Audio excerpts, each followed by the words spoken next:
আসসালামু আলাইকুম, সবাই কেমন আছেন? আপনাদের সাথে আছি আমি, মা মেয়ে ঘরোয়া ব্লগ। দূরে এবং কাছে আমার প্রাণপ্রিয় ভাই ও বোনেরা, আপুরা, বন্ধুরা যে যেখানে আছেন, আশা করি সবাই ভালো আছেন, সুস্থ আছেন এবং নিরাপদে আছেন। আপনাদের ছোট বড় সবার দোয়া এবং ভালোবাসা আলহামদুলিল্লাহ আমি আমার ফ্যামিলির সবাইকে নিয়ে ভালো আছি। তাই আজকে একটা ভিডিও নিয়ে এসেছি। ভিডিওটা হলো রেসিপি হলো ইলিশ মাছ দিয়ে রেখা দিয়ে আলু দিয়ে একটি রেসিপি করেছি। তাই রেসিপিটা আহামরি অত বেশি হাইফাই কিছুই না, নর্মালি রেসিপি। কারণ হয়েছে, ভাবলাম যে সবাই তো ইলিশ মাছ শুধু শুনতেছি, চারদিকে মোবাইল খুললে যে ইলিশ মাছ সস্তা, আসলে কিনতে গেলে দেখি যে কত মাঙ্গা। আর আরেকটা কথা হয়েছে, কিন্তু আমাদের ঢাকার থেকে এত বড় ইলিশ কিনা হয় না বা সম্ভব না। আমি ঢাকায় ছোট ইলিশই কিনি, আর আমাদের গ্রামে গেলে আমি অনেক বড় ইলিশ কিনি। কারণ হয়েছে কি জানেন, গ্রামের ইলিশটা এত বড় কিনার। আচ্ছা বলবো আমি, পরে অপেক্ষায় থাকেন। আর এই যে দেখেন ইলিশ মাছের স্বাদ কেন, কীরকম রান্না করলে আসে জানেন? ইলিশ মাছের রান্নাটার সময় পেঁয়াজ কুচিটা যত বেশি দিবেন তত স্বাদটা বেশি বাড়বে, ঘ্রাণটা বাড়বে।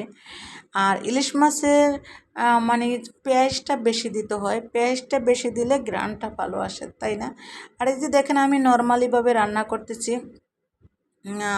আসলে ইলিশ মাছের রেসিপিটা করতে বেশি হাইফাই কিছু লাগে না। কারণ হয়েছে, আমার মা চাচিরা শুনছি বলছে, আমার দাদি বলছে, আমার শাশুড়ি বলছে যে ইলিশ মাছ না ধুয়ে পোলাও রান্না করে খেতে অনেকটা টেস্ট। আসলে সত্যি কিনা এটা আমি জানি না, আর কিন্তু আমার মা চাচিরা বা আমার শাশুড়ি বলছে, কিন্তু আমি রান্না করতে দেখি নাই, মানে কথার সাপোজ আর কি বলছে যে ইলিশ মাছ না দিয়েও রান্না করে খাওয়া যায়, পোলাও রান্না খাওয়া যায়, বাট খাওয়া যায়, এটা তো সম্ভব না।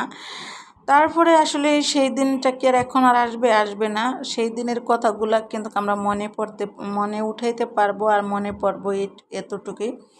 আর এখন ইলিশ মাছটা এখন আমি দেখেন কাঁচা আজকে রান্না করব। আসলে সত্যি কথা বলতে কি, আমার ছোট ইলিশ মাছ না যদি ভেজে রান্না করি আমার কাছে ভালো লাগে না। ছোট্ট ইলিশ মাছটা ভেজে খেতে ভালো লাগে, কিন্তু রান্না করলে আমার কাছে ভালো লাগে না। তাই আসলে আমার কাছে কেমন জানি একটা শুটকি শুটকি গন্ধ করে, আর যেহেতু অভ্যাস বড় মাছ খেয়ে, তাই সেজন্য আর কি। আর বড় ইলিশ আনলে আমি কিন্তু না ভেজে আবার রান্না করতে পারি না। আসলে আমার দুইটা দোষ, কি বলবো আর বলেন। আমার দোষ দুইটা কিন্তু আমি আপনাদের কাছে শেয়ার করেছি। আর এই যে দেখেন এখন অন্যতবরণ নেড়ে চেড়ে দিয়ে তারপরে ঢাকনা দিয়ে অনেকক্ষণের জন্য কষায় নিলাম। কিন্তু অফ ক্যামেরা একটু পানি দিছি, পানিটা এড না করলে তার মাছটা কষানো যাবে না, তাই না বন্ধুরা? এটা তো বুঝতেই পারছেন। কারণ হচ্ছে পানি দেওয়ার কারণটা হলো কি জানেন, যে মাছটা অনেকক্ষণ কষাইতে হবে, যেহেতু ভাজা না, তাই আর কি। আর আচ্ছা, বড় মাছের কথাটা বলি, আমি এখানে কেন বড় মাছ কিনি না জানেন?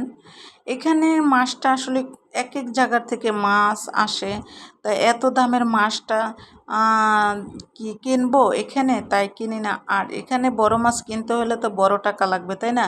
আর বড় টাকা দিয়ে এখান থেকে মাছ কিনলে পোষায় না। কিন্তু যেহেতু আমি বরিশালের মানুষ, ইলিশের রাজা বরিশাল, তাই সেজন্য বরিশালের ইলিশ খেতে অনেকটা মজা।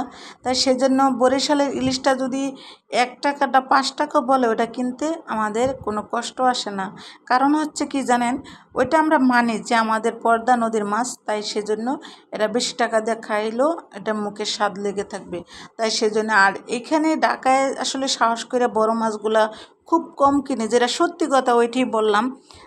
বড় মাছগুলো কম কিনে, কারণ হচ্ছে আশায় থাকি, যেমন আমাদের বরিশাল থেকে তো মাছ কিনে পাঠাইবি এক, আর দ্বিতীয় হলো আমি যখন বরিশাল যাই তখন তো মাছ কিনি। আপনারা যারা আমার নিয়মিতভাবে ভিডিও দেখেন তারা কিন্তু জানেন বা দেখছেন যে আমার বরিশাল গেলে আমি কিন্তু অনেক মাছ কিনি।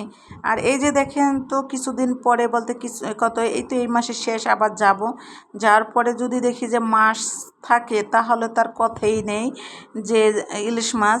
কিন্তু 1,000-2,000 টাকার ইলিশ মাছ কিনি না, যেদিন কিনি একদম 10-15 হাজার টাকার মাছ কিনি। নিচে 5,000, উপরে 10 থেকে 15 হাজার টাকার একদিনই কিনি।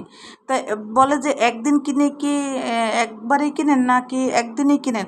একদিন না, আমার চোখের সামনে ইলিশ মাছ পেলে আমি কখনো ছাড়ি না, আমি ইলিশ মাছ কিনে নিয়ে আসি। আমি বাজারে যাই বা আমার বাড়ির পাশে কেউ যদি বলে যে হ্যাঁ মাছের আড়তে আজকে মাছ সস্তা বা মাছ আছে বা ভালো মাছ যাইতেছে, কিন্তু আমি ইলিশ মাছ কিনা বন্ধ করি না, আমি দেশে গেলে করলাম আমার এরকম অভ্যাস।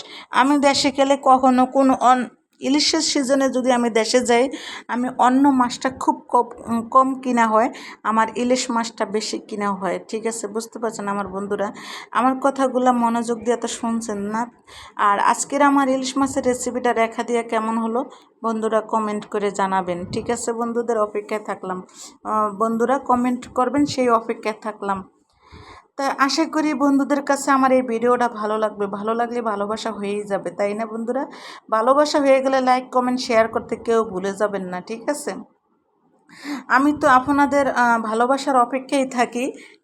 যতক্ষণ পর্যন্ত আপনারা সবাই আমাকে ভালো না বাসেন ততক্ষণ পর্যন্ত আমি আপনাদের অপেক্ষায় থাকি। যখন দেখি যে আমাকে ভালোবাসা দিয়ে ভালোবাসছেন, তখন আসলে খুশি আত্মহারা, তাই না বন্ধুরা? আসলে বন্ধুরা, আমি জানি আমাকে অনেক ভালোবাসেন, কারণ যদি আমার বন্ধুরা আমাকে ভালো না বাসতেন আর আমার পাশে না থাকতেন, তাহলে তো আমি এত দূর এগিয়ে যেতে পারতাম না, কখনো কোনো দিনও কোনো সম্ভবই হইতো না, তাই না? তাই দেখেন আজকের রেসিপিটা কীরকম হয়ে গেছে। আমি একটু বাটিতে তুলে আনলাম দুপুরে খাওয়ার জন্য। আর আজকে দুপুরে আমার এটাই ছিল রেসিপি। তাই সবাই ভালো থাকবেন, সুস্থ থাকবেন, আল্লাহ।